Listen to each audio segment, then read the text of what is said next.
வெறி பிடிச்ச நாய் மாதிரி அதை சங்கிலி போட்டு நம்ம கட்டி நம்ம கையில் வச்சுக்கணும், இல்லைன்னா அது நம்மளை அட்டாக் பண்ணும் அப்படின்னு சொல்லிட்டு இசைப்புயல் ஏஆர் ரஹ்மான் அவர் சொல்கிறாங்க.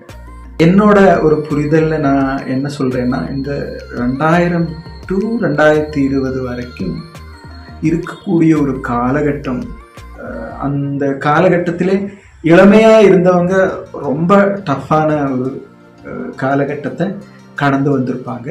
அதுவும் இல்லாமல் அவங்களுடைய வேலையில், அவங்களுடைய திருமண வாழ்க்கைக்கு அப்புறம் குழந்தைகள், இப்போ இருக்கிற இந்த ஒரு சூழல், இதெல்லாம் அவங்க தினம் தினம் என்ன சொல்லுவாங்க இல்லையா, சத்து பிழைக்கிறது அப்படின்னு சொல்லுவாங்க.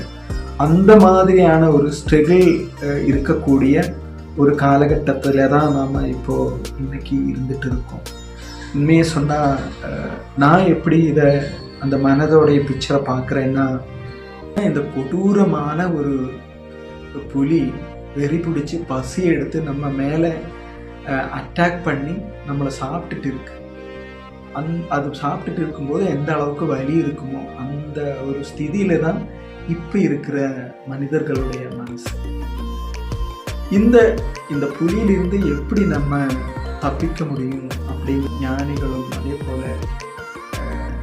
பெரிய பெரிய மனிதர்கள் எல்லாம் சொல்லி வச்ச ஒரு மருந்து, மாபெரும் மருந்து என்னன்னா ஆன்மீகம்.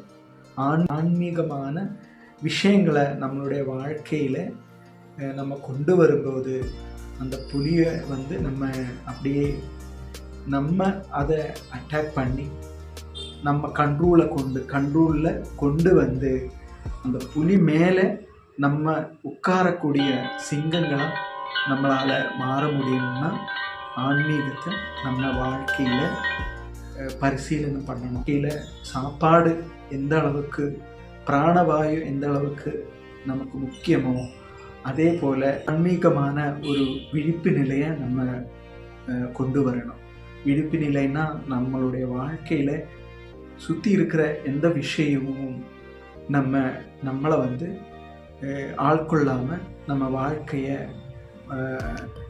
நம்மளுடைய வேலை, நம்மளுடைய குடும்பம், நம்மளுடைய சமூகம், நம்மளுடைய நாடு, அதுக்காக நம்ம எப்படியெல்லாம் உதவி பண்ண முடியும், குடும்பத்திலேயே சந்தோஷமாக ஒரு திருப்தியான ஒரு நிலையை அடையணும்னா கண்டிப்பாக ஆன்மீகம் நம்ம கையில் எடுத்து தான் ஆகணும்.